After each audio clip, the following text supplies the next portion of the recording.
To some local action now. St. Elizabeth Technical High School are in a commanding position with a 119-run lead after day 2 of their Issa Headley Cup semi-final match against Holmwood Technical. STETHS ended the rain-affected day on 28-2 with captain Tyreek Bryan not out on 14 and Odie Binns on 4. Earlier, Holmwood Technical were dismissed for 107 from their overnight score of 39-5. In reply to STETHS' first innings, 198 all out.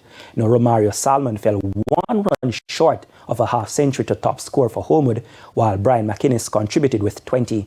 Econny Robinson 3 for 18 and Adrian Silveira 3 for 30 were the best STETHS bowlers.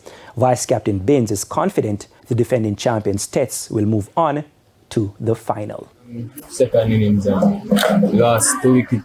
About 30, me and the captain batting.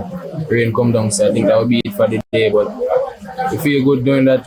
Most likely we're going to play Manchester away, so we just have to go out there and execute. In the meantime, Holmwood's vice-captain Kevin Flemings expressed disappointment with his team's first innings performance. Well, yesterday we did not capitalize on our batting. Our batting was a downfall, and mostly our bowlers performed well. And that's what I thought.